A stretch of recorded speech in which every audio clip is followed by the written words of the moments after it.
الحمدللہ رب العالمین والعاقبۃ للمتقین والصلاۃ والسلام علی رسول محمد وعلی آلہ وصحبہ اجمعین، اما بعد، اعوذ باللہ من الشیطان الرجیم، بسم اللہ الرحمن الرحیم۔ عزیز بہنوں اور بھائیوں، ابھی آپ نے تلاوت سماعت فرمائی آیت نمبر 96 سے لے کر 109 تک، اور یہ ہمارا آخری رکوع سے پہلا رکوع ہے، اور یہ پورے کا پورا ایک جو ڈسکورس ہے، پورے کا پورا ایک مضمون ہے، اور یہ مضمون آپ کو تلاوت سے اندازہ ہو گیا ہوگا کہ اس میں چونکہ سورت کے اندر، سورہ ہود کے اندر مسلسل قصص الانبیاء و اقوام جو ہے وہ چل رہا ہے، اور اس میں یہ بھی ایک جو ہے تقریباً پہلی جو حضرت نوح علیہ السلام کے قصے کو چھوڑ کر جو 3 رکوعوں پہ مشتمل تھا، باقی تمام تقریباً جو ہے وہ ایک ایک رکوع کے اوپر مشتمل ہے اور پورا ایک مضمون ہے۔ تو یہ بھی ہمارا چھٹا جو ہے وہ قصہ ہے، ایک لحاظ سے چھٹا، ایک لحاظ سے 7واں ہے۔ ابراہیم علیہ السلام کے قصے کو بھی اگر شامل کر لیا جائے تو یہ پھر 7واں ہے، اور اگر ان کو ابراہیم علیہ السلام کے قصے کو حضرت لوط علیہ السلام کے قصے کا ضمیمہ یا اس کا اگر ایک ابتدائیہ جو ہے شمار کر لیں، یہ تعارف شمار کر لیں، تو پھر یہ چھٹا قصہ ہے۔ تو چھٹی قوم ہے اور چھٹے رسول ہیں جن کا جو ہے وہ یہاں پہ ذکر آیا ہے۔ ہم تلاوت میں جو ہم نے تلاوت سماعت کی ہے اس کے آج جو مضامین ہیں الفاظ کے، اس میں ہم دیکھتے ہیں اللہ تعالیٰ نے ارشاد فرمایا وَلَقَدْ أَرْسَلْنَا مُوسَىٰ وَلَقَدْ۔ اب دیکھیں کہ جیسے یہ لقد ہے، یہ دو جو ایمفیسز ہیں، دو تاکیدیں ہیں، وہ جمع ہو گئی ہیں۔ ایک تو لام کی تاکید ہے، لام، اس کو لام مفتوح کہتے ہیں، فتح والی، زبر والی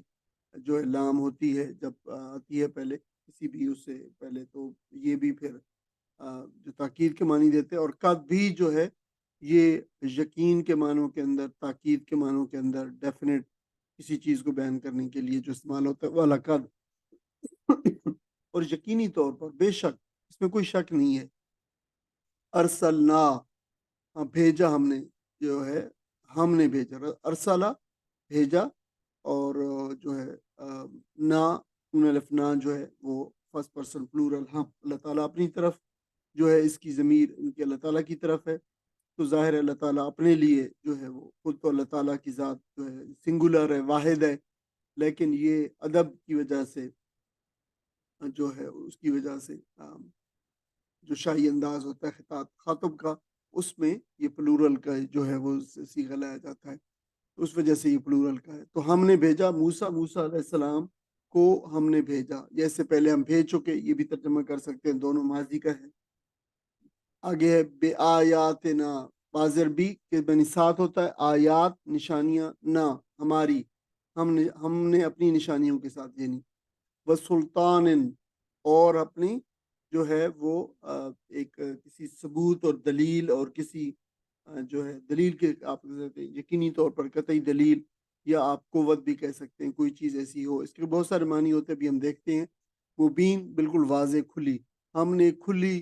نشانیوں کے ساتھ، ہم نشانیوں کے ساتھ اور کھلی قطعی دلیل کے ساتھ جو ہے بھیج چکے ہیں موسیٰ علیہ السلام کو۔ تو جو سلطان لفظ ہوتا ہے اس میں کئی معنی ہیں، غلبے کے معنی کے اندر بھی ہے۔ نبی اکرم صلی اللہ علیہ وسلم نے بھی اپنے لیے جو ہے سلطان کو جو ہے وہ کسی غلبے کو اور قدرت کو اپنے لیے، اپنے دین کے لیے، جب آپ ہجرت فرما رہے تھے تو اس سے پہلے آپ نے جو ہے اپنے لیے جو ہے وہ دعا جو ہے وہ کی، آپ نے جو ہے رب ادخلنی مدخل صدق واخرجنی مخرج صدق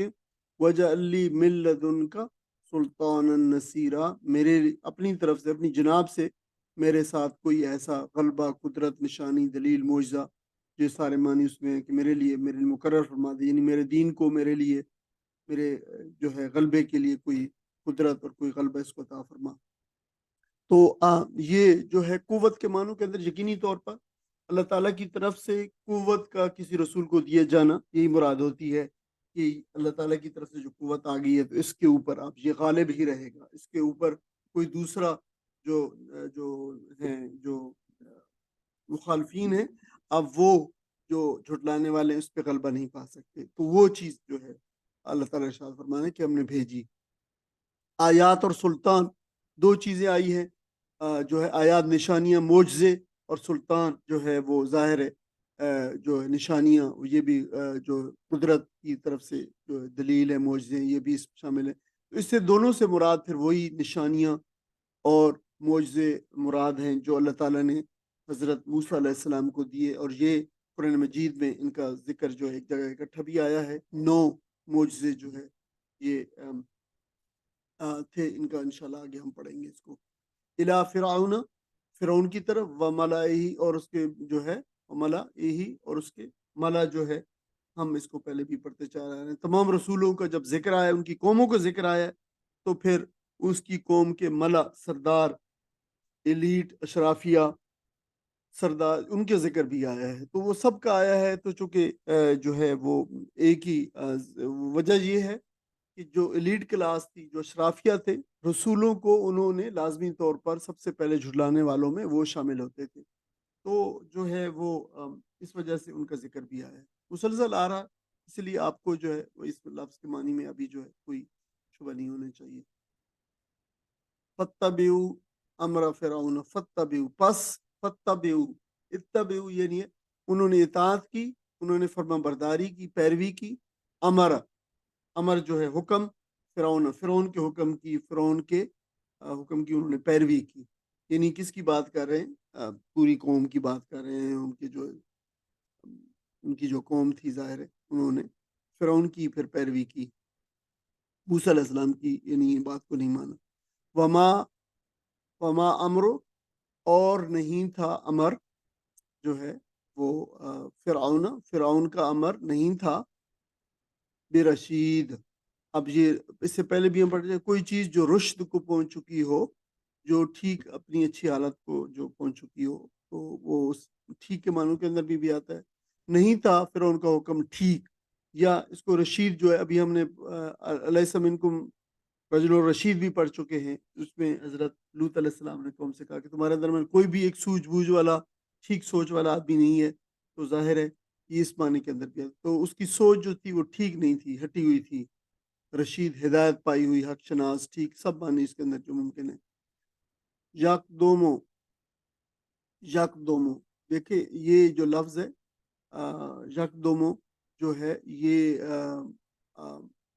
جیسے قدمہ ہوتا ہے آگے، قدم آگے چلتا ہے، قدم آگے بھیجنا ہوتا ہے، قدم آگے آگے کی طرف چلنا ہوتا ہے. تو وہ چلے آگے چلے گا. قوم ہو قوم کے آگے، تو وہ ہوگا قوم کے آگے. جو ہے کس کی بات؟ ابھی فرعون کی بات ہے. فرعون ہوگا قوم کے آگے یوم القیامہ، قیامت کے روز وہ قوم کے آگے آگے ہوگا. فَأَوْرَدَهُمُ النَّارَ، فَأَوْرَدَ پس، فا جو ہے پہلا تو فا جو ہے وہ پس کا ہے، پھر آگے لفظ ہے اوردا، ٹھیک ہے. اور اس لفظ کو چونکہ اس کی تھوڑی سی تکرار آئی ہے اسی آیت کے اندر، تو اس لفظ کو تھوڑا سا جو ہے اچھی طرح سمجھ لیں، تھوڑا سا غور کر لیں. اس کا ترجمہ یہ ہے کہ وہ پس وہ پہنچائے گا ان کو یعنی قوم کو النار، نار گھاٹ یعنی آگ کے اوپر پہنچائے گا. اب یہ جو لفظ ہے اس کو دیکھ لیں، اس کا وعدہ، اس کا جو مادہ ہے وہ تو واو را اور دال ہے. ورد جو ہوتا ہے وردہ، ٹھیک ہے. اچھا، وردہ کا مطلب ہوتا ہے پہنچنا، خاص طور پہ جو ہے وہ پانی تک پہنچنا یار. اور پھر اس کے بعد اوریجنل معنی تو یہ ہے کہ جانوروں کا پانی کے گھاٹ تک، جہاں پہ پانی ظاہر ہے پرانے زمانے کے اندر جہاں بھی کوئی جو چشمہ ہوتا تھا، کنواں ہوتا تھا، وہ گھاٹ اس کو کہتے تھے. تو وہ اس تک جانوروں کو یہ وردہ ہے، ٹھیک ہے. پہنچنا پھر ظاہر ہے چونکہ جیسے لینگویج ڈیولپ ہوئی ہے تو لینگویج ایسی ڈیولپ ہوئی ہے کہ ظاہر ہے یہ بالکل نومیڈک کلچر کے اندر، بدوی کلچر کے اندر ڈیولپ ہوئی ہے. تو جو لوگوں کے روزمرہ کے جو معمولات تھے ان سے متعلق جو الفاظ جو ہے انہی سے ڈیولپ ہوئی اور آگے پھر معنی بنا. پھر اس سے یہ معنی بھی ہوا کسی جگہ پہنچنے کے، ورود جسے کہتے ہیں، وارد ہونا. فلاں بندہ وارد ہو گیا، مثلا فلاں بندہ فلاں جگہ پہ پہنچ گیا، پہنچا، پہنچا، ٹھیک ہے. یہ اردو میں لفظ استعمال ہوتا ہے اور یہی اسی سے وردہ سے وارد جو نکلے وہ لفظ استعمال ہوتا ہے، ٹھیک ہے. اب جو ہے اس کے جو فورتھ فارم ہے باب فعال جو ہے وہ اوردہ ہے. یہ پھر یہ ٹرانزٹیو انٹرانزٹیو ہو گیا. وردہ پہنچنا اور اوردہ پہنچانا. ٹھیک ہے، یہ جو ہے وہ اب ظاہر ہے وہ وردہ کے اندر پانی تک پہنچنا ہے، اور پھر اوردہ میں ہوگا پانی تک پہنچانا یا گھاٹ تک پہنچانا، بنیادی طور پر اس کا معنی گھاٹ تک پہنچانا۔ تو پھر جو ہے پہنچانے کے معنوں کے اندر بھی مطلقاً پہنچانے کے معنوں کے اندر بھی آ جاتا ہے، جیسے وردہ پہنچنے کے معنوں کے اندر آ جاتا ہے، اسی طرح اوردہ پہنچانے کے معنوں میں، یا گھاٹ پہ پہنچانا، گھاٹ پہ لے آنا۔ تو وہ ان کو لے آئے گا، وہ ان کو پہنچائے گا، یعنی کون؟ فرعون، کس کو؟ قوم کو۔ اور پھر اردو میں سے آپ دیکھیں کہ بہت سارے لفظ نکلے ہوئے، مثلا ورید ہے، آپ کو پتہ ہے ورید جو ہے یہ عربی میں استعمال ہوتی ہے، پھر اردو میں بھی یہی لفظ ورید ہے ہم استعمال کرتے ہیں، راگ کے لیے کہتے ہیں، اس لیے کہ یہ جو راگ ہوتی ہے یہ خون کو پہنچانے کا راستہ ہے، اس کے ذریعے سے خون پہنچتا ہے باڈی میں مختلف جگہوں پہ، جس کو ہم وین جو ہے انگلش میں کیسے کہتے ہیں۔ پھر اس سے وارد ہے، جو شخص داخل ہوا، واردات ہے، ظاہر کوئی چیز جو ہوئی ہے وہاں پہ۔ پھر اس سے ورود ہے، وہ بھی پہنچنے کے معنوں کے اندر۔ ورد ہے، وظیفہ جو کرنا، جو وہ ہوتا ہے کرنا، وہ بھی اس سے نکلو۔ مورد جو ہے، مورد الزام جسے کہتے ہیں، وہ بھی اسی سے جو ہے الزام اس تک آ کے پہنچا، ظاہر ہے اس پہ الزام لگا، تو وہ بھی ان یہ الفاظ سے نکلے ہوئی ہے۔ تو اب جو ہے یہ لفظ امید ہے یہ سب واضح ہو گیا، کیونکہ آگے بھی اس کے ہے۔ تو فَأَوْرَدَهُمْ، وہ ان کو پہنچائے گا، نار آگ تک پہنچائے گا۔ وہ بے سل وردو، اب بیسا، یہ جب بھی بیسا لفظ قرآن مجید میں آ جاتا ہے اس کو یاد رکھیں کہ کسی چیز کی مذمت کرنی مراد ہے، کسی چیز کی برائی کرنا مراد ہے، کسی چیز کی جو ہے اس کے اندر جو خرابی ہے، اس خرابی کی وہ مطلب ایک انتہا بتانا مقصود ہے، یا بتانا کتنی بری ہے یہ چیز۔ جب ہم اردو میں جب کہتے ہیں نا کتنی بری ہے چیز، اس کے لیے ہی بیسا، اسی وجہ سے اس کو کلمہ ذم کہا جاتا ہے، مذمت والا کلمہ۔ تو بیسل وردو، کتنا برا ہے یہ پہنچے، کتنا برا ہے یہ پہنچے جانے والا، یعنی ورد جو ہے پہنچا، جہاں پہ یہ پہنچا گیا ہے، پہنچایا گیا ہے۔ بیسا یعنی کلمہ ذم ہے، ورد پانی تک پہنچنے کی جگہ، یعنی یہ پہنچنے کی جگہ جہاں تک وہ فرعون ان کو پہنچائے گا، کتنی بری جگہ ہے۔ اور پھر اس سے جو ہے مورود جو ہے، جس تک پہنچا جائے، ٹھیک ہے، مورود مفعول ہے، ظاہر ہے جس جگہ تک پہنچا جائے اس کو وہ گھاٹ کہتے ہیں۔ اب یہاں پہ موجود ہے بیسل وردو، کتنا برا ہے پہنچے جانے والا وہ، المورود، جہاں پہ وہ پہنچائے گا، گھاٹ۔ اب ظاہر ہے دیکھیں کہ وہاں پہ گھاٹ تو عام مراد پانی ہے، لیکن اگر قوم جو ہے فرعون اس کو گھاٹ تک ایک قوم کو لے آیا ہے وہاں پر، تو وہ کون سی جگہ؟ گھاٹ سے کیا مراد ہوگا پھر؟ آگ، جہنم۔ تو اسی وجہ سے تراجم کے اندر یہاں پہ جہنم مراد، کتنی وہ بری جگہ ہے جہاں پہ اس کو وہ پہنچایا ہے، جہنم یعنی مراد ہے، وہاں پہ جہنم کہا گیا ہے۔ تو جہنم جو ہے وہ مورود کے معنی جہنم نہیں ہے، مورود کے معنی تو وہ جگہ جہاں پہ کوئی پہنچا، یعنی گھاٹ، لیکن آگ کا گھاٹ پھر تو وہی ہوا، پھر جو ہے وہ جو ہے جہنم ہی ہوئی۔ تو اس وجہ سے پھر یہ، اس وجہ سے میں نے تھوڑی سی تفصیل بتائی ہے کہ آپ تراجم جب پڑھتے ہیں آپ نارملی، تو اس پہ یہ تفصیل نہیں بتائی ہوتی، آپ سیدھا سیدھا جہنم لکھا ہوا ہوگا تو آپ کہیں گے کہ جہنم کے لیے ایک لفظ مورود بھی ہے، حالانکہ مورود جہنم کے لیے لفظ نہیں ہے، مورود گھاٹ کے لیے۔ تو یہ اس کے فگوریٹو معنی میں، اصطلاحی معنوں میں پھر جو اس کو آگے استعمال کیا جاتا ہے، یا سچویشن کے مطابق اس کا ترجمہ جو ہے یا تفسیری ترجمہ کر لیا جاتا ہے۔ وَأُتْبِعُوا فِي هَٰذِهِ اللَّعْنَةِ، وَأُتْبِعُوا، اور پیچھے لگا۔ دیکھیں یہ جو ہے آگے، اس سے پہلے ہم نے پڑھا تھا وَأَتْبِعُوا، اور پیچھے لگا، وَأُتْبِعُوا، اور پیچھے لگایا۔ تو یہ جو ہے دیکھیں پیسے وائس، ایکٹیو وائس پیسے وائس ہے، تو یہ پیسے وائس ہو گیا، اور پیش سے شروع ہو رہا ہے، کوئی بھی ورب پیش سے شروع ہوگا تو پھر وہ پیسے وائس ہوگا۔ اُتْبِعُوا، اور پیچھے لگائی گئی، فی حاضی، اس کے اندر، فی حاضی دنیا ہے اصل میں یہ، اس دنیا کے اندر لانا، اس دنیا کے اندر لانا، دنیا کو چھوڑ دیا گیا کہ پیچھے لگائی گئی ان کے اس دنیا میں لعنت۔ آپ اس قوم کی بات کی گئی، اللہ تعالیٰ نے ساتھ فرمایا کہ لگائی گئی لعنت، ویوم القیامہ، اور قیامت کے دن بھی، یعنی قیامت کے دن بھی یہ لگائی گئی۔ بیسر رفد المرفود، بالکل ویسا ہی آیا ہے یہ، لیکن لفظ اور آگے، بیسا کتنی بری جگہ ہے۔ اب یہ ہے رفد ایک لفظ ہے، اور اسی کا جو ہے مفعول جو ہے مرفود آیا ہے، رفت کا وہاں پہ ورد کا مورود آیا تھا، یا رفت کا مرفود آیا ہے، یعنی دونوں جو ہے یہ دونوں مفعول ہیں۔ تو رفدا یرفد و رفدن، بخش دینا، عطا کرنا، عطیہ کرنا، یہ معنی ہوتے ہیں، ٹھیک ہے، رفدا۔ اور جو ہے کوئی چیز اگر کوئی دینے والا ہو تو پھر، بلکہ آپ عربی کے اندر جو ہے یہ جو دجلہ اور فرات ہیں، دو درجہ جو ہے آپ کو پتہ ہے عراق کے اندر ہے، میسوپوٹیمیا میں، تو ان کو پرانے زمانے ہی سے رافدین کہا جاتا ہے۔ رافدین، دو بخشش، دو عطیے، دو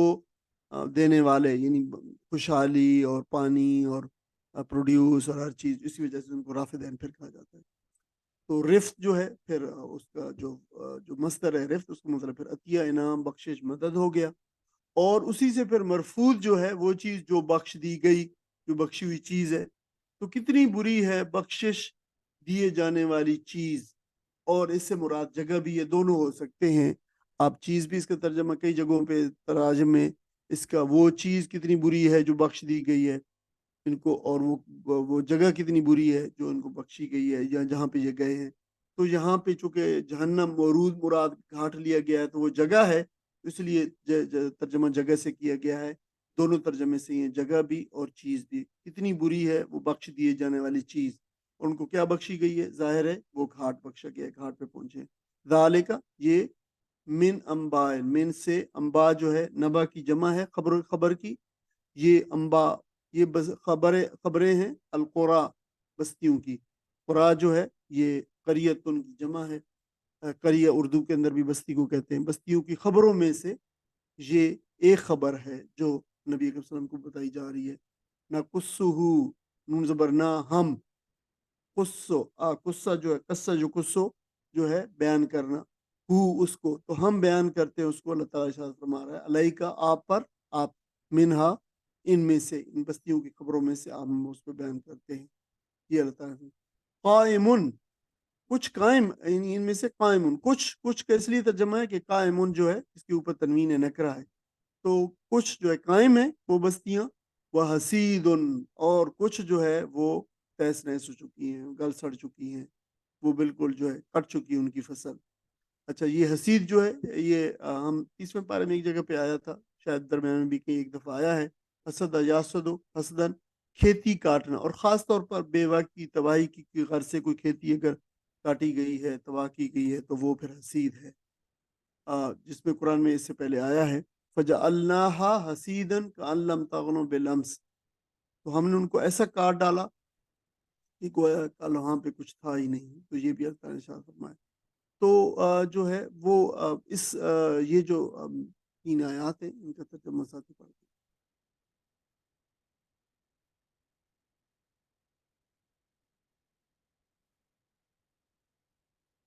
مساتی پڑھنا چاہتے ہیں؟ نہیں پڑھنا چاہتا؟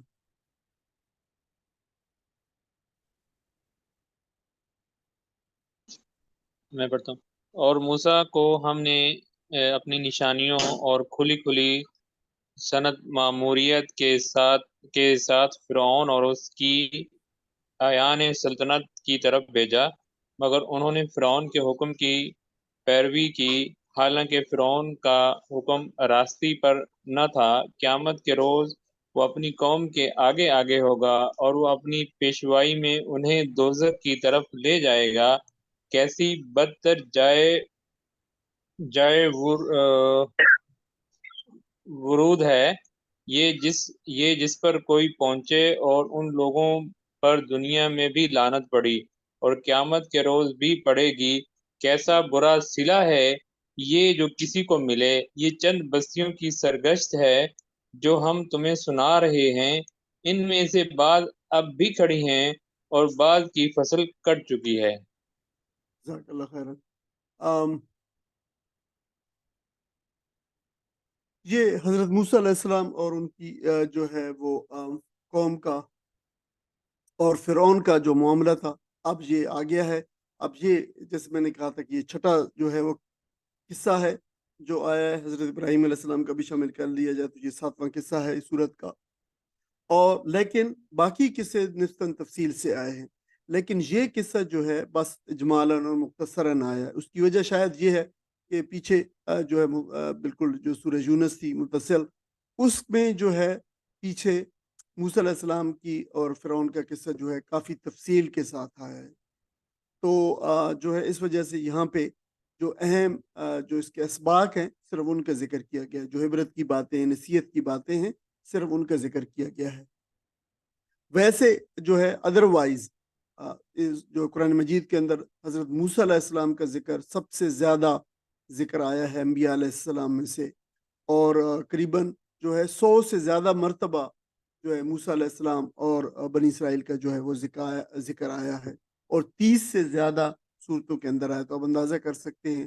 کہ، اور اس کی وجہ بھی ہم اس سے پہلے اس کی حکمت بھی پڑھا ہے، اور اس کی وجہ غالباً یہ تھی کہ یہ جو سابقہ امت مسلمہ جو ہے جو 4-5 ہزار سال سے ہے، تو اس کے اوپر جو گزری ہے بیتی ہے، اس کی ساری سرگزشت جو ہے وہ ہمیں بھی بتائی گئی، امت مسلمان کو بھی بتائی گئی ہے کہ دیکھو انہوں نے کیا کیا اللہ تعالیٰ کے ساتھ جو ہے نافرمانیاں کی ہیں، کیسی کیسی سرکشیاں کی ہیں، اللہ تعالیٰ کے ساتھ کیسے کیسے وعدے کر کے توڑے ہیں، تو اللہ تعالیٰ نے پھر ان کو کیسے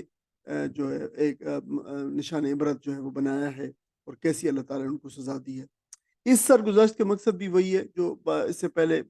جو انبیاء اکرام علیہ السلام کی جو قصے بیان کیے گئے ہیں، جو ان کا مقصد تھا اس کا بھی وہی ہے۔ اور اس میں ایک یہ بات تھی کہ مشرکین مکہ کو تنبیہ کرنا مراد تھا کہ تم نے اگر اپنا رویہ نہ بدلا اور اسی ڈگر پہ چلتے رہے تو پھر تمہارے ساتھ بھی وہی معاملہ ہوگا جو اس سے پہلے تم جو ہے دوسری قوموں کا دیکھ چکے۔ اور ساتھ ساتھ نبی اکرم صلی اللہ علیہ وسلم کو تسلی بھی دی گئی کہ آپ مخالفین کی دشمنی سے بالکل نہ گھبرائیں، اور یہ ہر پیغمبر کے ساتھ جو ہے ہمیشہ ان کی قوموں نے یہی سلوک کیا ہے، اور بالآخر اللہ تعالیٰ کے جو رسول اور پیغمبر تھے وہی جو ہے غالب رہے، اور اللہ تعالیٰ جو ہے ایمان والوں کو ہمیشہ ان کی مدد کرتا ہے۔ پھر اس قصے کی ایک اور خصوصیت بھی ہے، اور وہ یہ ہے کہ دیگر انبیاء علیہ السلام نے گمراہ قوموں کے خلاف ان کو پیغام پہنچایا، اور مجموعی طور پر قوم کے خلاف جو ہے انہوں نے کھڑے رہے، لیکن یہاں پہ حضرت موسیٰ علیہ السلام کے سامنے ایک بہت ہی خود سر حکومت اور فرعون جیسے جابر اور ظالم حکمران جو ہے وہ تھا، اور حضرت موسیٰ علیہ السلام نے اس کے خلاف جو ہے وہ کھڑے ہوئی ہے اور پیغام جو ہے وہ پہنچایا۔ تو یہ ایک فرق بھی ہے۔ تو وہ اس میں اس بات کو یاد رکھنا لینا چاہیے کہ اصولی طور پر کسی بھی معاشرے میں جو فساد کا سرچشمہ ہو تو سب سے پہلے اس کو جو ہے وہ اس کی صفائی کی جانی چاہیے۔ یعنی پانی کے لیے پانی کا بھی کوئی سرچشمہ ہو تو اگر پانی کے سرچشمے کو اگر جو ہے صاف نہ کیا جائے تو آگے پانی کو جتنا ٹریٹ کر لیا جائے تو ظاہر پانی خراب ہی رہے گا۔ تو جب تک فاسد حکومت جو ہوگی اور وہ برسکتار ہوگی، اور تو کوئی بھی معاشرہ جو ہے وہ سعادت اور نیک بختی کا منہ نہیں دیکھے گا، اس لیے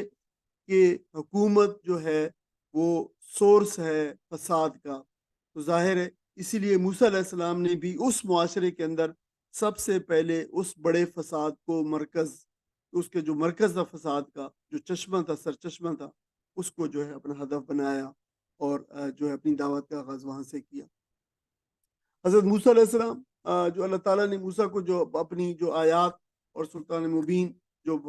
جس کا بھی ذکر آیا ہے، 2 چیزیں فرعون کی طرف دے کر بھیجا ان کی قوم کی طرف، تو اس سے مراد وہ 9 نشانیاں ہیں، 9 معجزے ہیں جو اللہ تعالیٰ نے آپ کو عطا فرمائے تھے، اور جن کا ذکر آگے پھر سورہ الاسراء میں آئے گا۔ ہم اسے جو ہے ان میں سے مختلف جگہوں پہ مختلف مقامات پر مختلف کو پڑھ چکے ہیں، لیکن اکٹھے جو ان کا ذکر سورہ اسراء میں آئے گا۔ ان آیات اور سلطان میں جو ظاہر خدائی قوت موجود تھی جو اللہ تعالیٰ نے حضرت موسیٰ علیہ السلام کو دیے۔ اللہ تعالیٰ کی طرف سے جو سلطان ہے، جو قوت ہے، وہ اللہ تعالیٰ ہی کی قوت ہے ظاہر ہے۔ تو ان کی مناسبت سے یہ جو سلطان اور آیات ہیں، یہ جو اللہ تعالیٰ نے معجزے عطا فرمائے، ان کی مناسبت سے یہ لگتا ہے یہ جو دو لفظ لائے گئے ہیں یہاں پہ، آیات اور سلطان مبین، ان کی مناسبت شاید یہاں پہ یہ ہے کہ فرعون بھی ایک عظیم مادی قوت کا مالک تھا، ایک بہت بڑی سلطنت کا، ایک امپائر کا، ایک سویلائزیشن کا مالک تھا، اور اس کو سیاسی بھی اور مذہبی بھی دونوں لحاظ سے اس کو جو ہے وہ غلبہ تھا۔ یہ بالکل ایسی ہے جیسے پوپ جو کرسچین جو ورلڈ ہے، عیسائی کی دنیا ہے، اس کے جو سب سے بڑا مذہبی سربراہ ہے، پوپ ہے، وہ ان کی امپائر کا بھی جو ہے وہ سربراہ ہو، تو یہ بالکل ایسے تھا۔ تو اس کے مقابلے کے اندر پھر قوت کا ہونا ضروری تھا، تو اللہ تعالیٰ نے پھر ان کے مقابلے میں جو ان کو جو نشانیاں دیں تو اس کے اندر بھی اللہ تعالیٰ نے قوت رکھی، اور سلطان مبین جو عطا فرمائی تو مجموعی طور پر تو سلطان تو اٹسلف خود اس کے اندر قوت کا جو ہے وہ چیز معنی جو ہے وہ موجود ہے۔ تو یہ بھی تھی کہ قوت کے مقابلے میں، اور بہت بڑی قوت کے مقابلے میں، مادی قوت کے مقابلے میں، جبر کی قوت کے مقابلے میں جو اللہ تعالیٰ نے ان کو نشانیاں دی، اس کے اندر بھی قوت تھی۔ تو شاید یہ مناسبت بھی اس میں موجود ہے، ایک جو علماء نے ایک نقطہ یہاں پہ بیان کیا ہے۔ تو حضرت موسیٰ علیہ السلام نے یہ کہانی بالکل جو ہے وہ کر دی گئی ہے، موضوف کر دی گئی ہے کہ اپنے ہر ممکنہ طور پر دعوت دی، اور فرعون اور کے ساتھیوں کو نہ صرف جو ہے وہ نظری طور پر، یعنی ایک بالکل وہ نظریاتی طور پر بالکل بے دلیل کر دیا، بلکہ عصا کے معجزے کی صورت کے اندر اپنی صداقت کا بالکل ایسا کھلا ثبوت دیا جس کو ہر کوئی اپنی آنکھوں سے جو ہے وہ دیکھ سکتا تھا، یعنی ایک حصی معجزہ تھا۔ لیکن اس کے باوجود بھی، یہ حصی معجزہ دیکھنے کے باوجود بھی، کہ دیکھیں کس طریقے سے جو ہے وہ ایک لکڑی ہے، عصا ہے، اور کس طریقے سے وہ جو ہے وہ ہر چیز کو جو نکل جاتی ہے اور پھر وہ پکڑ لیتے ہیں۔ تو یہ سارے اللہ تعالیٰ کی، وہ کہہ رہا ہے وہ شخص کہ میرے رب نے مجھے یہ جو ہے وہ عطا کیا ہے، اور یہ اس کی قوت سے ہے، اور یہ اس کے حکم سے ہے، اور اس کے باوجود بھی پھر وہ قوم جو ہے حضرت موسیٰ علیہ السلام پر ایمان نہ لائی۔ تو اس کی وجہ یہ تھی کہ ان لوگوں کے نزدیک ساری اہمیت جو ہے اقتدار اور دنیاوی ساز و سامان کی تھی، اور وہ دیکھتے تھے کہ یہ چیزیں تو حضرت موسیٰ علیہ السلام کے پاس نہیں ہیں۔ یہ ساری چیزیں، ساز و سامان، اور جو بڑی بڑی فوجیں اور لاؤ لشکر اور بڑی جاؤ حشمت اور شان و شوکت اور محل اور محلوں کے اندر پہرے دار، اور یہ سارے جو ہے وہ ہٹو بچوں کی صدا، یہ تو سارے کا سارا فرعون کے ساتھ ہے۔ تو ظاہر ہے یہ چیزیں جو ہے نا بڑی افیکٹ کرتی تھی، اور وہ پھر ایمان نہیں لے۔ تو اس سے قرآن مجید کے اس مقام سے آپ دیکھ سکتے ہیں، ہمیں پتہ چلتا ہے کہ عام لوگوں کا لیڈر چننے کا معیار کیا ہوتا ہے، عوام الناس کا لیڈر چننے کا معیار کیا ہوتا ہے، یہ قرآن بتا رہا ہے۔ اور یہ اس لحاظ سے بھی صحیح ہے کہ دیکھیں کہ باقی دنیا کے اندر بھی عوام جو ہے، کلا نام جو ہے ساری دنیا کے اندر ایک جیسی ہوتے ہیں، تو ان کے چننے کا معیار جو ہے، اس سے ہمیں معلوم ہوتا ہے کہ دولت، دنیاوی حشمت و قوت، بڑا اونچا اعلیٰ خاندان، اشرافیہ کا سا معیار زندگی ہونا چاہیے، یعنی لیڈر کا شاید اشرافیہ میں اس کی قبولیت ہونی چاہیے، ہائی کلاس کے اندر، ایلیٹ کلاس کے اندر، جو بڑے اونچے جو ہے، جو مقتدرہ ہے، جو اسٹیبلشمنٹ ہے، جو اس کے اندر اس کی قبولیت ہونی چاہیے، پھر شہرت ہونی چاہیے، بڑا وہ ہونا چاہیے، معروف ہونا چاہیے۔ تو یہ عوام کی جو لیڈر منتخب کرتے ہیں، یہ ان بنیادوں کے اوپر کرتے ہیں۔ اور یہ آج بھی اگر دیکھ لیں، یعنی اس واقعے کو دیکھیں کہ 4000 سال، پونے 4000 سال شاید گزر چکے ہیں، تو اس سے لے کر اب تک جو آج عوام کی حالت دیکھ لیں، تو بالکل عوام کے جو ہے معیارات ایگزیکٹلی آج بھی ایگزیکٹلی یہی ہیں۔ آج بھی اس وقت موسیٰ علیہ السلام کو ماننے کو تیار نہیں تھے لیڈر، کہ جو ہے، حالانکہ لیڈرشپ کی ساری کوالٹیز جو حضرت موسیٰ علیہ السلام کے اندر موجود تھی۔ ایک شخص جو اپنے وقت کی سب سے بڑی امپائر اور بڑے ظالم اور جابر حکمران کے سامنے اس کے دربار میں کھڑا ہو کر اس کو للکار رہا ہے، اس سے زیادہ بڑا لیڈر جو ہے پھر وہ کون ہو سکتا ہے، جس کو بات کرنے اور جو ہے بات کرنے کی حکمت، اور کس طریقے سے جو ہے وہ پھر ایک قوم کو، ایک بہت بڑی قوم کو وہ پھر اس نے لیڈ بھی کیا ہے بالکل سون آفٹر۔ تو یہ ساری جو ہے، لیکن جو ہے وہ دیکھنے والے دیکھتے تھے کہ اس کے پاس تو یہ بالکل عام سا آدمی ہے، یہاں سے بھاگ کے گیا تھا، یہ اس طرح کے پھٹے پرانے کپڑے ہیں، کوئی اس کے پاس دولت نہیں ہے، خاندان نہیں ہے، یہ نہیں ہے۔ تو دیکھیں یہ ساری چیزیں جو ہے وہ لوگ اس طرح لیڈر کرتے ہیں۔ تو ہمیں پتہ چلتا ہے کہ یہ جو عوام کا معیار ہے لیڈر چننے کا، تب بھی غلط تھا جو ہے، اور آج بھی جو ہے وہ اسی طرح ہے دنیا کی طرح۔ پھر جو ہے قیامت کے روز بھی اس کے بارے میں اللہ تعالیٰ نے ارشاد فرمایا کہ یہ جس طریقے سے آج دنیا کے اندر اس نے قوم کو لیڈ کیا ہے، آگے آگے رہا ہے، اور جیسے ضلالت اور گمراہی میں جو ہے پھر قوم میں لیڈ کرتا رہا ہے، قیامت کے روز بھی اسی طرح وہ آگے آگے ہوگا، اور اس کی قوم جو ہے پیچھے پیچھے ہوگی۔ جس طرح جہاں وہ بغیر کسی سوچ اور تدبیر کے اس کے پیچھے چلتے تھے، اور اپنی رائے اور اپنی عقل کو استعمال نہیں کیا، اور اس کی غلامی اور ذلت پہ راضی تھے،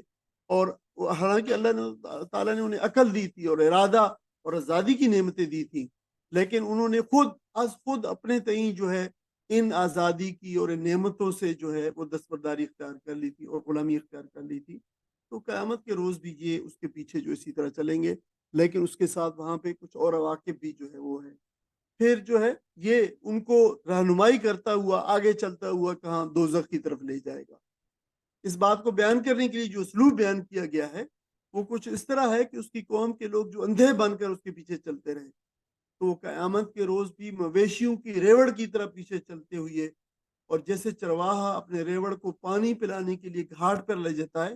فرعون بھی اپنی قوم کو آگ کے گھاٹ پہ لے جائے گا۔ دیکھیں، اب آپ جو ہے وہ ریلیٹ کر سکیں گے وہ الفاظ جو قرآن مجید نے استعمال کیے ہیں گھاٹ کے، کہ کیوں گھاٹ کے استعمال، حالانکہ اللہ تعالیٰ ارشاد فرما سکتا تھا کیوں نہیں کہ اللہ تعالیٰ وہ جو ہے وہ جہنم میں جو ہے وہ لے آئے گا، اور یقینی طور پر اس سے مراد بھی وہی ہے، جہنم ہی ہے۔ لیکن دیکھیں تمثیل کیا بیان ہوئی ہے، الفاظ کیا، اسلوب کیا بیان کیا ہے، تعبیر کیا اختیار کی گئی ہے۔ وہ جو ہے کہ وہ پانی پلاتے ہوئے جیسے جانور پیچھے چلتے ہیں اور جانوروں کو آگے ہانگ کے جو ہے وہ گھاٹ پہ لایا جاتا ہے، یہ بھی آگے قوم کی امامت کرتا ہوا، قوم اس کے پیچھے جیسے ریوڑ چلتا ہے اس کے پیچھے چلتا ہوا وہ گھاٹ پہ، آگ کے گھاٹ پہ لے آئے گا۔ یہ بات جو بتائی گئی، اللہ تعالیٰ نے فرمایا کہ کیسی بدترین جائے ورود ہے، یہ گھاٹ ہے جس پہ فرعون کی قوم آ پہنچی اور فرعون ان کو لے آیا۔ اب ایک اور بات بھی دیکھ رہے کہ یہ قرآن مجید جو ہے رہتی دنیا تک لوگوں کے لیے رہنمائی فراہم کرتا رہے گا۔ قرآن مجید کے اس مقام سے ہمیں کیا پتہ چلتا ہے، اور بہت اہم جو ہے یہ آیات ہے، دو تین جو ہم نے ابھی جو ہے تلاوت جن کی پڑھی ہے، جو ہے جو تلاوت کی ہے اور جن کے معنی دیکھے ہیں، قرآن کے اس مقام سے پتہ چلتا ہے کہ جو لوگ دنیا میں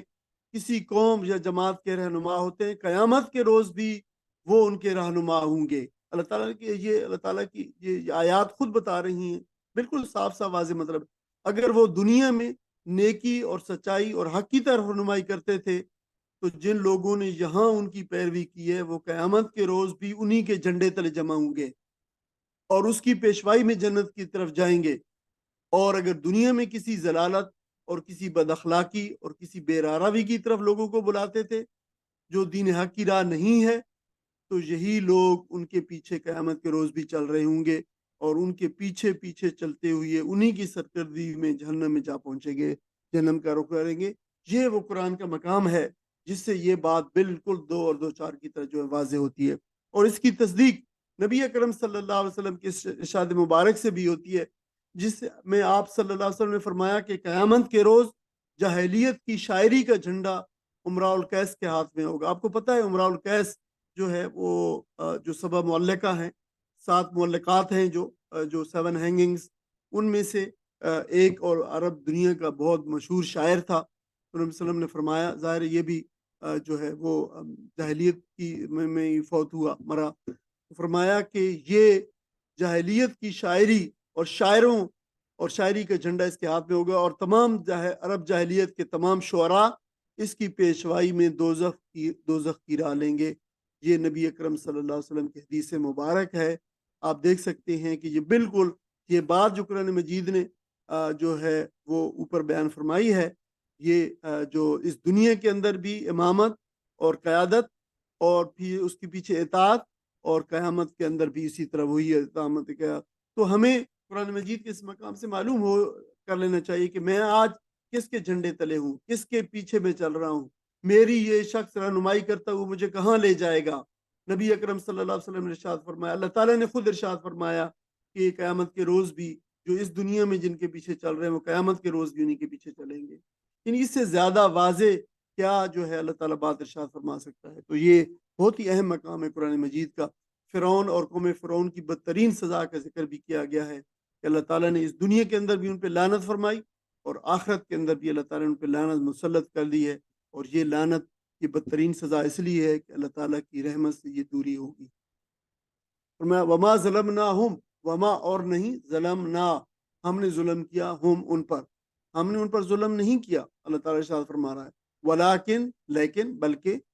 ظلموا انہوں نے ظلم کیا، انفسہم اپنے نفوس پر، اپنی جانوں پر، فما اور نہ، اغنت غنا کیا، کام آیا، کافی ہوا، انہم ان کے، اور نہ کام آیا ان کے، اہلیتہم، اہلیتہم التی، اہلیہ جو ہے یہ الہن کی جمع ہے، ان کے الہ معبود، ہم ان کے معبود، التی ان کے وہ معبود یعنی جن کو، ان کے کام نہ آئے جن کو یدعون وہ پکارتے ہیں من دون اللہ اللہ کو چھوڑ کر من شیم کچھ بھی ذرا بھی کچھ بھی کام نہ آئے پھر ان کے جو ہے وہ جو یعنی جو یہ دیکھیں کہ جو وما ظلمنا ہوں یہ اللہ تعالیٰ نے ارشاد فرمایا کہ ہم نے ان پر ظلم نہیں کیا، درمیان میں بات چھوڑ دی گئی ہے کہ اب اللہ تعالیٰ نے ان کو تکذیب کے بدلے نہ ماننے کے بدلے اللہ تعالیٰ نے ان کو پکڑ لیا بڑے کسی سخت عذاب کے اندر، ان کو ہلاک کر ڈالا۔ بعد میں اللہ تعالیٰ نے فرمایا کہ ہم نے ان پر ظلم نہیں کیا تھا، ان کو ہلاک کر کے انہوں نے خود ظلم کیا تھا۔ تو یہ بات جو ہے بتائی جا رہی ہے یہاں پہ، اور یہ بات بھی دیکھیں کہ وہاں پھر جب ان کو پکڑ لیا تو پھر ان کے اہلیہ ان کے الہ جن کو وہ پکارتے تھے معبود بنا کے اللہ کے الہ، وہ پھر ان کے کچھ بھی کام نہ آئے۔ یعنی یہ اس کا پس منظر ہے۔ لما جب جا آ گیا امرو رب کا تیرے رب کا امر، جب تیرے رب کا فیصلہ حکم آ گیا۔ اب دیکھیں یہ بھی چھٹی مرتبہ یہ لفظ آ گیا لما جا امرو رب کا، یعنی کہ جب تیرے رب کا حکم آ گیا۔ ہر قوم کو لیے جب عذاب آیا تو پھر یہ اللہ تعالیٰ نے لما جا امر رب، جب تیرے رب کا حکم آ گیا، امر آ گیا، اور امر اور حکم سے مراد یہاں پہ فیصلہ عذاب ہے، عذاب یعنی ہے۔ وما زادوہم وما اور نہیں زادو زیادہ یزید زادن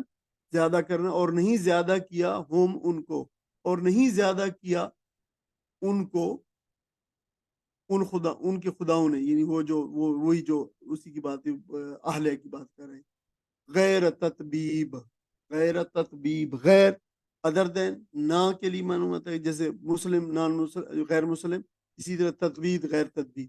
اچھا ہلاکت میں ڈالنے کے، انتہائی ہلاکت میں ڈالنے کے سوا کسی چیز میں اضافہ نہیں کیا۔ اب دیکھیں یہ جو لفظ تطبیب، یہ ایک جو ہے ایک قرآن میں جو لفظ اس کے لیے استعمال ہوتا ہے آپ اس کو اچھی طرح جانتے ہیں، اس کا مادہ ہے تا با با تبا تبا یتبو تبت یدا دونوں ہاتھ ٹوٹ گئے، ابی لہب کے دونوں ہاتھ ٹوٹ، یہ وہی لفظ ہے۔ تو اس کا جو مادہ ہے، اس کا جو ورب ہے سیدھے سیدھے تبا یا تبو تبن، یہ عربی جو ہے یہ عام طور پر تبا بہت وہ لفظ بھی ہم نے سنا ہوگا کہ استعمال کرتے ہیں کہ ہلاک ہوا، برباد ہوا، ڈسٹرائڈ۔ برباد اور تباہ ہونا، ہلاکت میں پڑنا، یہ ہلاکت میں ڈالنا دونوں معنی ہوتے ہیں، ہلاکت میں پڑنا بھی، ہلاکت میں ڈالنا بھی۔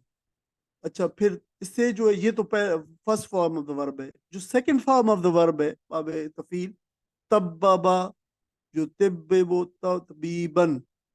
انتہائی ہلاکت اور تباہی میں ڈالنا۔ اچھا وہ ہے ہلاکت اور تباہی میں ڈالنا، اسی کی جو زیادہ اس کے اندر کسی چیز کے اندر اس کی آپ کہہ لیں کہ اس کی انٹینسٹی زیادہ ہو گئی ہے، تو انتہائی تباہی اور ہلاکت میں ڈالنا، ایک ہے تباہ ہلاکت میں ڈالنا، ایک انتہائی ہلاکت میں ڈالنا، تو اس کے لیے پھر یہ لفظ جو ہے تطبیب آ گیا ہے سیکنڈ فارم۔ اور اسی لیے ہم بتاتے بھی چلے آ رہے ہیں کہ جو دیکھیں یہ جو لفظ ہوتے ہیں جو ادر فارم دا وربز ہوتی ہیں، وہ اسی لیے ہوتی ہیں کہ اس میں معنی تو وہی پائے جاتے ہیں لیکن ان میں معنی کے شیڈز دو ڈفرنٹ دیے جاتے ہیں، جیسے تبا برباد کرنا، اور جو ہے تببا انتہائی زبردست طریقے سے برباد کرنا، تو یہ معنی تو انتہائی ہلاکت میں، اسی لیے ترجمہ کیا کہ انتہائی ہلاکت میں ڈالنے کے سوا ان کے خداؤں نے، ان کے معبودوں نے انہیں کسی چیز میں اضافہ نہیں کیا۔ تو قرآن میں بھی ہے تبت یدا ابی لہب و تب، دو مرتبہ اسی آیت کے اندر آ گیا، تباہ ہوں ابو لہب کے دونوں ہاتھ، و تب اور وہ خود بھی تباہ ہوا۔ یہ وکذالک اور اسی طرح اخذ و رب کا، جو پکڑنا، رب کا تیرے رب کی پکڑ۔ اب دیکھیں یہ لفظ جو اخذ آیا ہے، اخذ جو آیا ہے یہ 3 مرتبہ ہے، اس کی جو ہے ویریشن کو دیکھ لیں۔ تیرے رب کی پکڑ جو ہے یہ اخ جو ہے، خا جو ہے یہ خا وہ ہے اس کے اوپر جزم ہے، سکون ہے، اگر اخذ ہوگا تو اس کی معنی پکڑ ہوگی، اگر خا کے اوپر بھی زبر ہوگا تو یہ ورب ہوگا، پکڑنا، ٹھیک ہے۔ اور یہاں پہ دیکھیں اذا اخذ القرآن، اذا جب اخذ وہ ورب آ گیا، اوپر جو ہے وہ ناؤن آیا ہے، ٹھیک ہے۔ اذا اخذ القرآن، جب اللہ تعالیٰ نے پکڑا، القرآن بستیوں کو پکڑتا ہے وہ، وہی ظالمۃ اور وہ ظلم کرنے والی ہوتی ہیں، ان اخذہ، یہ دیکھیں اب جو ہے ان بے شک اخذہ، اس کی پکڑ، پھر یہاں پہ پھر پکڑ آیا ہے. تو یہ جو ایک ہی آیت کے اندر 3 مرتبہ اخذ اور اخذہ آیا ہے. اس کے فرق کو بھی جان لیں. تو اس کی پکڑ پھر علیم، بڑی درد دینے والی ہے، شدید اور بڑی شدید بھی ہے. تو اس کی جو پکڑ ہے بڑی دردناک ہے اور بڑی سخت ہے. ان فی ذالک، یہ علیم جو ہے علم سے ہے، درد پین، درد دینے والا. ان فی ذالک، بے شک اس کے اندر لآیۃ، ایک نشانی، بڑی نشانی ہے. لمن، لمن اس کے لیے، خافا، ہر اس کے لیے جو خافا ڈرا، عذاب الآخرہ، آخرت کے عذاب سے جو ڈرتا ہے. ذالک، یہ یوم مجموع، یوم، اچھا یہ جمع سے مجموعہ جسے کہتے ہیں، کوئی مجموعہ کلیکشن ہوتی ہے، کسی تمام چیزوں کو جمع کر دیا جائے تو وہ مجموعہ کہلاتا ہے، جمع ہونے والی. یعنی تو یہ جمع ہونے والا دن ہے، یہ جمع کیے جانے والا دن ہے اصل میں. ذالک یوم مجموع، یہ جمع کیے جانے والا دن ہے. جمع سے مفعول ہے، مجموع. لہ الناس، یعنی ان لوگوں کے، یعنی اللہ کے لیے، لوگوں کو، اس کے لیے، لہ الناس، اس کے لیے، یعنی اللہ تعالیٰ کے لیے یہ لوگوں کو جمع کیے جانے کا دن ہے. وذالک، اور یہ یوم مشہود، اور یہ حاضر کیے جانے والا. وہاں پہ یوم مجموع اور نیچے آیا یوم مشہود. یہ شاہدہ سے جو ہے یہ مفعول ہے. وہ جمع سے جو ہے مجموع جو ہے جمع سے مفعول ہے، اور مشہود جو ہے یہ شاہدہ سے مفعول ہے. دونوں مفعول ہے، مجموع، مشہود، حاضر کیے جانے والا دن. اس کا ترجمہ ساتھ پڑھ.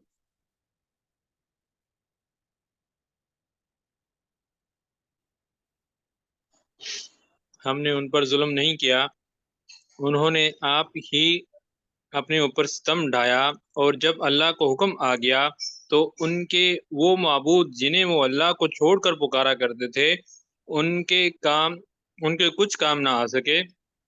اور انہوں نے ہلاکت و بربادی کے سوا انہیں کچھ فائدہ نہ دیا. اور تیرا رب جب کسی ظالم بستی کو پکڑتا ہے تو پھر اس کی پکڑ ایسی ہی ہوا کرتی ہے. فی الواقع اس کی پکڑ بڑی سخت اور دردناک ہوتی ہے. ان قصوں میں اس شخص کے لیے جو عذاب آخرت سے ڈرے عبرت ہے. یہ وہ دن ہوگا جس میں سب لوگ اکٹھے کیے جائیں گے، اور یہی وہ دن ہوگا جس میں سب خدا کے روبرو حاضر کیے جائیں گے. جزاک اللہ. اب جو ہے وہ یہاں پر بات ارشاد فرمائی گئی ہے کہ اللہ تعالیٰ کسی پر بھی جو ہے وہ ظلم نہیں کرتا. اور یہ اس لیے بتایا گیا کہ لوگوں کو یہ غلط فہمی نہ ہو کہ ان قوموں کو جو تباہ کر دیا گیا ہے ان پہ یہ ظلم ہوا ہے. تو اللہ تعالیٰ نے ارشاد فرمایا کہ اللہ ظلم نہیں کرتا، انہوں نے خود اپنے اوپر ظلم کیا. اللہ تعالیٰ نے تو ان کو اعلیٰ صلاحیتوں کے ساتھ پیدا کیا، پھر اس کے بعد اللہ تعالیٰ نے ان کے اندر رسول بھیجے اور ان کو دونوں جو ہے وہ راستے دکھا دیے، کامیابی اور کامرانی اور عافیت کا راستہ بھی، اور ہلاکت اور تباہی کا راستہ بھی. اور یہ بتا دیا کہ اب تم خود جو ہے وہ ان میں سے انتخاب کرو جس راستے کا تم خود چلنا چاہتے ہو. اللہ تعالیٰ نے تمہیں دونوں اس حق اور باطل کو اور غلط اور صحیح کو پہچاننے کے لیے اللہ تعالیٰ نے تمہیں انٹلیکٹ اور اللہ تعالیٰ نے تمہیں عقل کی طاقتیں بھی عطا کی ہیں. اب خود تو جن لوگوں نے پھر اللہ کی فرمانبرداری کی بجائے شیطان کی پیروی کی اور اپنے نفس کی پیروی کی، اور رسولوں پر ایمان لانے کی بجائے وہ طاغوت پر ایمان لے کے آئے، اور اللہ کے سامنے سر جھکانے اور اسی کو معبود سمجھنے، اور اوروں کو اس کی بجائے پھر اوروں کو، دوسروں کو اس کا شریک بنایا، خواہشات نفس کے نتیجے میں پھر بد اخلاقیوں کو اپنے شعار بنایا. تو انہوں نے سب کچھ یہ کر کے غلط راستے پہ چل کے خود ہی اپنی تباہی کے جو ہے وہ اسباب فراہم کیے. اور پھر جب اللہ کا عذاب آیا تو وہ سب سہارے، وہ سارے بت آستان، وہ لیڈر، وہ شفاعتیں تقسیم کرنے والے، وہ مشکل کشا، ان کے کچھ کام نہ آئے، اس لیے کہ یہ سب کے سارے جھوٹے سہارے تھے، یہ سب سراب تھے، اور یہ سب وہم تھے. اور وہم در حقیقت جو ہے حقیقت کے مقابلے میں کچھ کام نہیں آتا. جھوٹے سہارے تو پھر جو ہے ضرورت کے وقت مصیبت اور محرومی میں اضافہ کرتے ہیں. اور یہی بات ہے جہاں پہ اللہ تعالیٰ نے ارشاد فرمایا وما زادہم غیر تتبیب، کہ ان کے جھوٹے سہاروں نے پھر جو ہے ان کے جھوٹے خداؤں نے ان کی تباہی میں اور ان کی ہلاکت میں اضافے کے سوا کچھ نہیں کیا. اگر تاریخ کے آئینے میں یعنی فرمایا گیا کہ تم دیکھو پچھلے انسان واقعات کو، تو آج پھر اس کے حساب سے اپنے عمل کو درست کر لو اور اس رویے سے بچو جس کی وجہ سے سابقہ اقوام جو ہلاک ہوئی ہیں۔ جب تیرا رب کسی بستی کو پکڑتا ہے تو اس کی پکڑ بڑی سخت ہوا کرتی ہے، اور یہاں بھی اللہ تعالیٰ نے فرمایا ان اخذہ العلیم شدید، اور دوسری جگہ پہ فرمایا کہ ان بطش ربک لشدید، تیرے رب کی پکڑ تو بڑی ہی سخت ہے۔ وہ مہلت ضرور دیتا ہے کہ وہ رحیم و کریم ہے، لیکن وہ جلد بازی نہیں کرتا، لیکن جب وہ پکڑتا ہے تو پھر اس کی پکڑ سے نکل جانے اور بچ جانے کا کوئی راستہ نہیں ہوتا۔ نہ جا اس کے تحمل پر کہ بے ڈھب ہے گرفت اس کی، ڈر اس کی دیرگیری سے کہ ہے سخت انتقام اس کا۔ پھر جو ہے وہ گزشتہ اقوام کے انجام کے جو قصص اور عبرت ہے، اور اسے جو ہے اس میں ایک اس سے ریلیٹڈ جو ہے وہ ہے کہ آج کے لوگ جو جس طریقے سے کس طریقے سے وہ اس سے گمراہی کا ایک نتیجہ خاص کرتے ہیں۔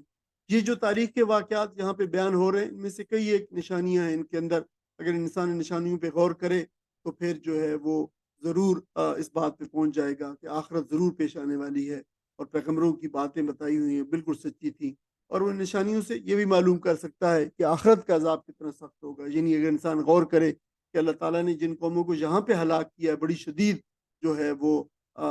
بالکل غیر معمولی قسم کی آفتوں کے اندر مبتلا کر کے، تو اللہ تعالیٰ ہر چیز پہ قادر ہے، وہ قیامت کے روز کس قسم کے عذاب سے ان کو دوچار کرے گا۔ تو یہ جو علم ہے، یہ تدبر اور غور و فکر اور یہ عبرت جو ہے اس کے دل میں پھر جو ہے وہ خوف پیدا کرے گی، اور وہ بالکل سیدھا رہے گا، اور وہ اللہ تعالیٰ کے ساتھ جو ہے وہ اپنے معاملے کو بالکل ٹھیک رکھے گا۔ یہ قوموں کے عروج و زوال کی جو داستان ہے، یا پھر قوموں کے عروج و زوال کو جو قانون ہے، اس سے وہی لوگ عبرت پکڑتے ہیں جو اللہ کے خوف اور آخرت میں اللہ کے حضور جواب دہی کے تصور سے ڈرتے رہتے ہیں، جن کو اندازہ ہے کہ ہم اللہ کے حضور پیش ہوں گے اور اپنے اعمال کا جواب دہی ہونا۔ یہ بات جو ہے بتائی گئی، ان فی ذالک لآیات لمن خاف عذاب الآخرہ، کہ جو بھی عذاب آخرت سے ڈرتے ہیں پھر جو ہے ان کے اندر ان کے نشانیاں ہیں۔ یہ وہ لوگ جو لوگ یعنی نہ تو اللہ سے ڈرتے ہیں اور نہ پھر عذاب آخرت سے ڈرتے ہیں، اور جن کے سامنے یہ واقعات سارے کے سارے جو دنیا کے اندر ہوئے ہیں ان کے سامنے بیان بھی کیے جائیں، گزرے بھی ہیں، تاریخ میں موجود ہیں، تو بالکل سرسری سا پڑھ کے جو ہے پھر وہ انہیں یا تو اتفاقات زمانہ کہہ کے متعلق کر دیتے ہیں کہ یہ تو بس بھی اتفاقات زمانہ ہے، ہوتا رہتا ہے، یا پھر ان کی کوئی مادی توجیہ جو ہے کرتے ہیں کہ یہ دیکھیں یہ جو ڈیم ٹوٹا ہے اس کی وجہ یہ تھی کہ ڈیم میں سوراخ ہو گیا تھا اور چوہوں نے سوراخ کر دیا تھا، یا پھر یہ کہتے ہیں کہ دیکھیں فلاں علاقے میں زلزلہ اتنے لاکھ لوگ ہلاک ہو گئے، اور یا پھر فلاں علاقے میں جو درجاؤں نے جو طغیانی مچائی اور جو سیلاب آئے تو ان سیلاب کے نتیجوں کے اندر بستیاں ہلاک ہو گئیں، اور جو لاکھوں انسان جو ہے ان کا نام و نشان مٹ گیا۔ یہ تو بس طبعی حوادث ہیں، نیچرل ڈیزاسٹرز ہیں، یہ تو پیش آتے ہی رہتے ہیں۔ یہ جو ہے ہر تباہی کے پیچھے ظاہر کچھ نہ کچھ پھر اسباب ہوتے ہیں، کام کرتے ہیں، لیکن جو ہے آپ دیکھنا یہ ہوتا ہے کہ اللہ تعالیٰ یہ ارشاد فرما رہا ہے کہ یہ تباہی کے پیچھے یہ جو اسباب ہیں ان کو حرکت دینے والا کون ہے؟ وہ حرکت دینے والا اللہ تعالیٰ ہے۔ ان اسباب کو حکم کس نے دیا؟ ان ہواؤں کو کس نے چلایا؟ ان بارشوں کو کس نے برسایا؟ اس ڈیم کو کس نے توڑا؟ وہ جو زلزلہ آیا وہ کس نے جو ہے وہ زلزلے کا کس نے جو ہے وہ کون لے کے آیا؟ تو آج کے دانشور جو ہے ان طبعی عوامل کو خود مختار اور جو ہے فیصلہ کن سمجھتے ہیں کہ بس زلزلہ آیا، زلزلے کی وجہ سے لوگ ہلاک ہوئے۔ یہ وہ جاہلانہ تصور ہے جس نے بڑی سے بڑی تباہی سے بھی سبق سیکھنے سے ہمیں محروم کر دیا ہے، کہ بس ٹھیک ہے نیچرل ڈیزاسٹر ہوئے ہیں، یہ جو پمپے کا یا یہ جو سیل ارم کا جو آیا سیلاب آیا، یہ جو لوگ ہلاک ہوئے تو بس پھر یہ آتے رہتے ہیں ٹوٹ گئے۔ تو ہم بھی جو گمراہ قوموں کی دیکھا دیکھی وہ جو ہے ان کے اندر پھر کلچر ڈھونڈتے ہیں کہ جائیں دیکھیں یہ لوگ جو ہے وہ مطلب ہلاک ہوئی ہے اور اس میں ان کا کلچر کیا تھا، رہن سہن کیا تھا، کیسی عمارتیں بناتے تھے، کیسے پلرز بناتے تھے، یہ جو ہے تو عبرت کی کوئی تلاش نہیں ہوتی، یہ نہیں دیکھتے کہ یہ کیوں قوم جو ہے کیوں ہلاک ہوئی۔ یہ جو منجو ڈارو ہے ہمارے پاس، ہڑپا ہے، اس میں ہم نے دیکھو کہ کیا کیا کلچر ہم نے تلاش کر کے لوگوں کو دنیا کو بتایا ہے کہ ان کا یہ کلچر، یہ لیکن کبھی بھولے سے بھی خیال نہیں آیا کہ یہ بھی جو ہے معلوم کر لیں، اس پہ بھی تھوڑی سی تحقیق کر لیں کہ یہ دفن کیسے ہو گئی یہ قومیں، یہ شہر کے شہر جو ہے یہ دفن کیسے ہو گئے، اب ظاہر ہے کوئی لوگ جو ہے اپنے شہروں کو خود تو نہیں دفن کرتا، کوئی ایسا حادثہ پیش آیا ہوگا جس کی وجہ سے یہ شہر جو ہے یہ دفن ہو گئے، تو کیوں کر ایسا ہوا ہے؟ تو یہ جو ہے بالکل ہم اس کی طرف ہماری جو ہے نظر نہیں جاتی، اور جو شاعر نے کہا ہے انور مسعود نے کہ عبرت کی ایک چھٹانگ برآمد نہ ہو سکی، کلچر نکل پڑا ہے منوں کے حساب سے. انہوں نے یہ اسی کے بارے میں کہا تھا، ہڑپا کے بارے میں انہوں نے کہا تھا کہ جو ہے یہ اجڑا سا وہ نگر کہ ہڑپا ہے جس کا نام، اس کریائے شکستو شہر خراب سے عبرت کی ایک چھٹانگ برآمد نہ ہو سکی، کلچر نکل پڑا ہے منوں کے حساب سے. تو ہمارا معاملہ بھی جو ہے وہی والا ہے. اب دیکھیں کہ ہزار ہا برس کے جو انسانی تاریخ میں یہ جو ہم ایک چیز دیکھتے چلے آ رہے ہیں کہ قوموں کا اٹھنا، قوموں کا گرنا، قوموں کا ختم ہونا، یہ بالکل ریگولرلی جو ہے ہو رہا ہے، قوموں کو یہ ہوتا رونما ہو رہا ہے. اور پھر اس کے گرنے اور اٹھنے میں جس طریقے سے کچھ اخلاقی اصول جو ہے اور اخلاقی اسباب ہمیں نظر آتے ہیں، ان سے معلوم ہوتا ہے کہ کائنات پر طبی عوامل کی حکومت نہیں ہے، بلکہ ایک ایسی ذات کی حکومت ہے جس کے نزدیک انسانی زندگی کی بقا جو ہے وہ اخلاقی زندگی کے بقا کے ساتھ وابستہ ہے. جو قومیں صرف اور صرف ضروریات زندگی تک اپنی مسائی کو جو ہے محدود رکھتی ہیں اور اسی میں ترقی کرتی ہیں اور اپنی زندگی کے مقاصد کو فراموش کر دیتی ہیں، تو اللہ تعالیٰ پھر ان کو جو ہے وہ اللہ تعالیٰ کے عذاب کے شکار ہو جاتی ہیں. پھر فرمایا ومان وخر اور نہیں ہم جو ہے تاخیر کرتے، مؤخر کرتے، اللہ سوائے اس کو، مگر یعنی اس چیز کو، یہ جو لوگوں کا انجام ہے اس کو ہم جو ہے یا اس کو مؤخر نہیں کرتے. لأجل معدود، لأجل اجل جو ہے گنی ہوئی مدت، جو ہے ایک معین مدت، اور معدود جو ہے گنی چنی. تو ایک گنی ہوئی مدت کے لیے ہم صرف اس کو یعنی مؤخر کرتے ہیں. یوم یاتی، جب وہ دن آئے گا، لا تکلم، نہ کلام کرے گا، نفس، کوئی شخص، الا باذنہ، اس کی اجازت کے سے. یعنی جس دن قیامت آئے گی تو کوئی شخص اللہ کے حضور بات نہیں کر سکے گا جس کو مگر وہ اجازت دے گا. فمنہم، ان میں سے کوئی ہوگا، شقیون، کوئی شقی ہوگا، بدبخت ہوگا، وہ سعید، اور کوئی جو ہے نیک بخت اور سعید ہوگا. اما الذین، تو پاس جو لوگ، اما الذین شقو، تو وہ لوگ جو بدبخت ہوئے، یعنی اوپر جو شقی ہے یہ تو پھر جو ہے وہ دیکھیں کہ ایک ناؤن کے طور پہ استعمال ہوا ہے، اور شقو جو نیچے ہوا ہے یہ ورب کے طور پہ استعمال ہوا ہے. جہاں تک جو لوگ بدبخت ہوئے تو فی النار، تو وہ آگ میں ہوں گے، لہم فیہا، وہ اس میں جو ہے زفیرن، تو اس میں وہ کیا کریں گے، وہ اس میں چیخے چلائیں گے. جو ہے اس کا یہاں پہ ترجمہ نہیں آ سکا ہے یہاں پہ. اچھا، زفیرن جو ہے، زفیرن کا جو لفظ ہے یہ گدھے کے چیخنے کے لیے انہیں آتا ہے. ابتدائی آواز گدھے کی زفیر ہے اور آخری آواز جو اس کی شہیق ہے، تو اس سے مراد ہوتا ہے پھر آہو پکار کرنا، زور سے چلانا. پھر جو دوسری آواز ہے وہ سانس اندر کھینچنے کے لیے جو سسکی لینا ہوتا ہے، نالہ و فریاد کرنا. تو مراد یہ ہوگا کہ لوگ پھر اس کے اندر جو چیخ و چلائیں گے، زفیر و شیخ، اس کے اندر چیخ و چلائیں گے. خالدین فیہا، وہ ہمیشہ ہمیشہ اس میں رہیں گے. ما دامت، وہ جب تک رہیں گے، جب تک، یہ دامہ رہنے کے لیے آتا ہے، دوام، پھر دائم دوام اسی پہ ہوتا ہے. سماوات والا، جب تک زمین و آسمان ہوں گے وہ ان تک رہیں گے. ظاہر یہ زمین و آسمان کی بات نہیں ہو رہی، یہ تو قیامت کی، اس کی بات کی تو دوسرے زمین و آسمان کی بات ہے، جب تک وہ رہیں گے. اللہ ما شاء ربک، سوائے اس کے جو تمہارا رب چاہے.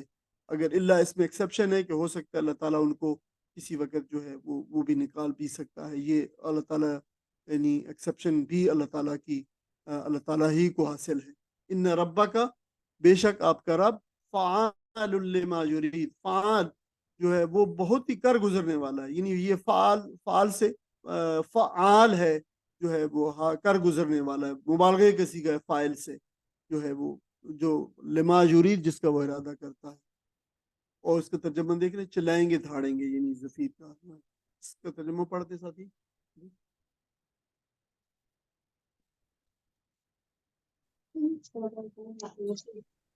ہم اس کے لانے میں کچھ بہت زیادہ تاخیر نہیں کر رہے ہیں،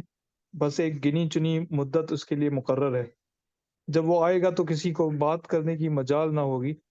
الا یہ کہ خدا کی اجازت سے کچھ عرض کرے. پھر کچھ لوگ اس روز بدبخت ہوں گے اور کچھ نیک بخت.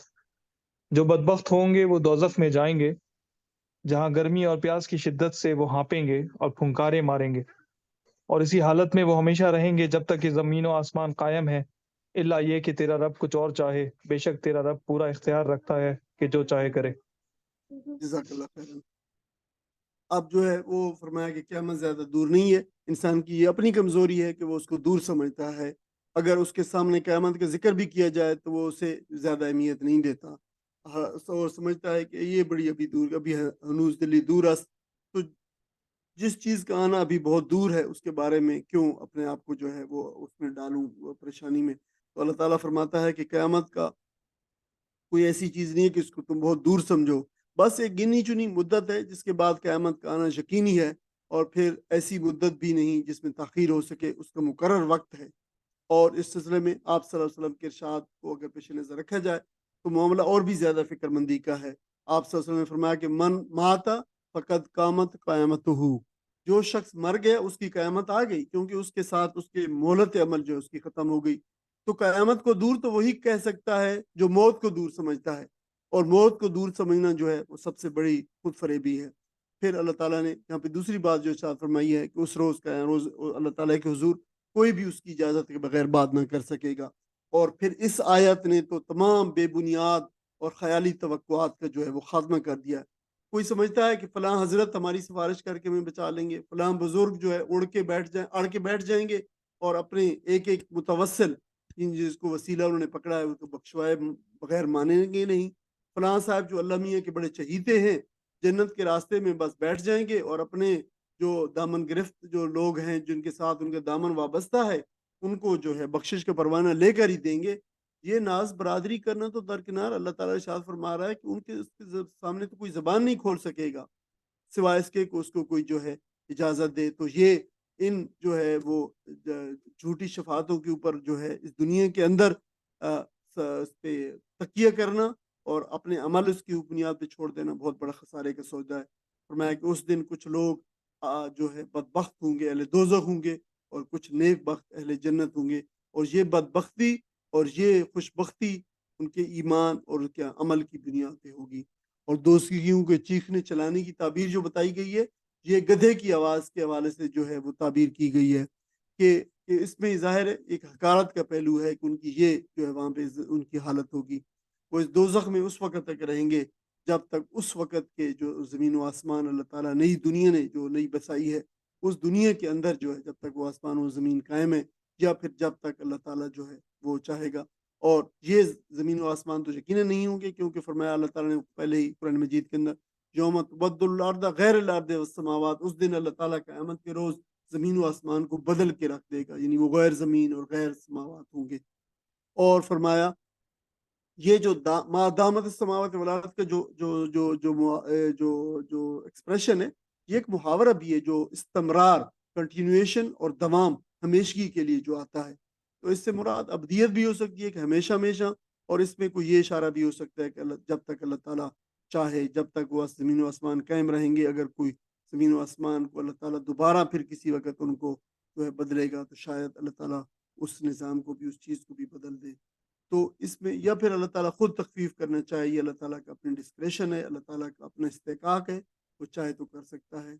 اما الذین سعدوا، اور اس کے مقابلے فرمایا کہ جو لوگ پھر نیک بخت ہوئے، بالکل وہ فی الجنت خالدین فیہا، اس کا جو ہے کنورس بیان ہوا ہے، وہ جنت میں ہوں گے، ما دامت السماوات والارض، وہ بھی اس وقت تک وہاں پہ رہیں گے جب تک تمہارا رب چاہے گا، الا ما شاء ربک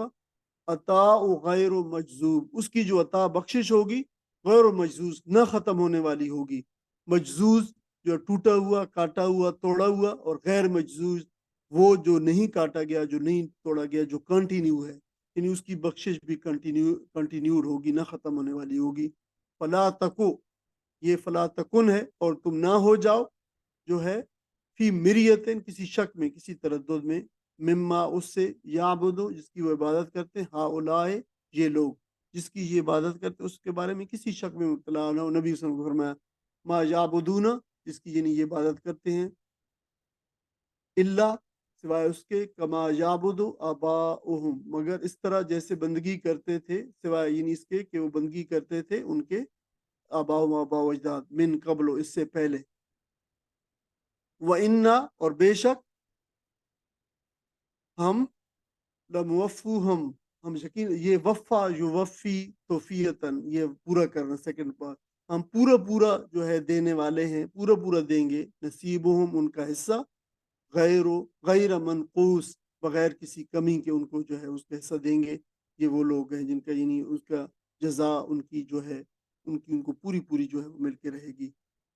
نقصہ آپ کو پتہ ہے ینقص نقصن یا نقصن جو ہے کمی کرنا منقوص اسے مفعول ہے یعنی کم کیا گیا غیر منقوص وہ جو کم نہیں کیا گیا ان کا جو حصہ ہوگا وہ کم نہیں کیا ہوگا ان کا پورا دیا جائے گا رہے وہ لوگ جو بخت نکلیں گے تو جنت میں جائیں گے اور ہمیشہ رہیں گے اور جب تک زمین آسمان قائم ہے اللہ یہ کہ تیرا رب چاہے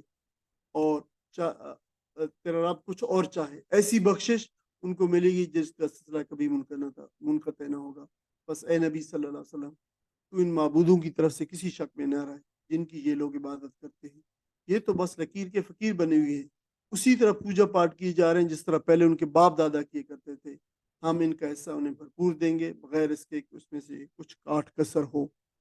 تو یہ بات بتائی گئی ہے کہ جنت میں جو سعادت مند لوگ گے جو نیک بخت لوگ ہوں گے اپنی ایمان اور عمل کی بنیاد پر تو اللہ تعالیٰ ان کو جنت میں رکھے گا اور اگرچہ دنیا کے اندر انہیں تکلیفیں بھی اٹھائی ہوں گی عارضی نقصان بھی اٹھائے ہوں گے اپنے نفس کو بھی مارا ہوگا اپنی نیندیں بھی خراب کی ہوں گی قربان کی ہوں گی مشکلات بھی پڑے ہوں گے لیکن اب ان کا اجر جو ہے وہ دائمی ملا ہے ان کو پرماننٹ ہے ہمیشہ قائم رہنے والا ہے حضرت عمر رضی اللہ تعالیٰ بیان فرماتے ہیں کہ اس نے فرمایا کہ اہل جنت جنت میں اور اہل دوزخ میں داخل ہو جائیں گے تو موت کو لا کر جو ذبح کر دیا جائے گا اور پھر پکارنے والا پکار کر کہے گا کہ اے جنت والو اب موت نہیں آئے گی اور اے دوزخ والو اب موت نہیں آئے گی اس اعلان سے جنت والوں میں خوشی کا اضافہ ہو جائے گا اور دوزخ والوں میں غم جو ہے وہ بڑھ جائے گا جو ہے نبی اکرم صلی اللہ علیہ وسلم سے خطاب کیا گیا ہے لیکن یہ بھی بتایا گیا ہے کہ آپ مخالفین پر جو ہے عتاب بھی کیا گیا کہ آپ یہ خیال نہ کریں مشرکین عرب کیوں شرک سے باز نہیں آتے اور انہیں کیوں مہلت مل رہی ہے وہ تو اسی راہ پہ چل رہے ہیں جس راہ پہ ان کے باپ دادا چلتے آئے تھے اور انہیں ان کی سرکشیوں کا نتیجہ جو ہے وہ پورا ملنے والا ہے اس کا یہ مطلب نہیں ہے کہ نبی اکرم صلی اللہ علیہ وسلم کو واقعی کسی شک میں مبتلا تھے بلکہ دراصل نبی اکرم صلی اللہ علیہ وسلم کو خطاب کر کے یہ عام لوگوں کو بات بتائی جا رہی ہے یعنی کہ کوئی معقول آدمی اس شک میں نہ رہے کہ یہ they will get away with it یعنی یہ جن سے یہ اپنی نفع امیدیں لگائے ہوئی ہیں یہ جو ہے پرستش اور نظریں نیازیں اور دعائیں جو ہے جس کی بھی یہ لوگوں کو پکارتے ہیں یہ سب نیری اندھی تقلید کی وجہ سے یہ کر رہے ہیں یہی آستانے جو ہے پچھلی قوموں کے اندر بھی موجود تھے انہوں نے بھی بڑی کرامتیں ان سے لوگوں نے مشہور کر رکھی تھیں کہ یہ بڑا صاحب کرامت بزرگ ہے اور یہ بڑا صاحب کرامت بزرگ ہے لیکن اللہ تعالیٰ نے ارشاد فرمایا کہ جب اللہ کا عذاب آیا تو یہ تباہ ہو گئی یہ سارے اور آستانے دھرے کے دھرے رہ گئے اور کسی نے ان کی کوئی مدد نہیں کی انہوں نے آبا و اجداد کو پوجتے دیکھا انہی آستانوں کو اور انہی کو یہ پوج رہے ہیں لیکن یاد رکھنا چاہیے کہ ان کے آبا و اجداد کا کسی کو پوجنا اور پرستش کرنا ان کے لیے قیامت کے دن کوئی عذر نہ بنے گا کہ ہم نے اس لیے کیا کہ ہمارے آبا و اجداد کر دیتے وہ اپنی کیے کی سزا بھگتیں گے اور یہ اپنے جرائم میں پکڑے جائیں گے ہم ان کا حصہ اللہ تعالیٰ نے ارشاد فرمایا کہ ان کو پورا دیں گے یعنی ان کے آبا و اجداد کو بھی اور ان کو بھی اور کوئی بھی ان میں سے اپنی گمراہی کی سزا سے نہ بچ سکے گا اللہ تعالیٰ سے دعا ہے کہ اللہ تعالیٰ ہمیں ان یہ جو راستے ہیں یہ جو پگڈنڈیاں ہیں کچی پگڈنڈیاں ان سے اللہ تعالیٰ ہمیں محفوظ فرمائے اور اللہ تعالیٰ میں ہدایت کی بڑی شاہراہ کے اوپر صراط مستقیم کے اوپر جو ہے وہ رکھے اور ہمیں آخری وقت تک اور آخری سانس تک اس کے اوپر جو ہے اللہ تعالیٰ ہمیں رکھے اور ساری زندگی اپنا مطیع اور فرمانبردار بننے کی توفیق عطا فرمائے وآخر دعوانا الحمدللہ رب العالمین جزاکم اللہ خیر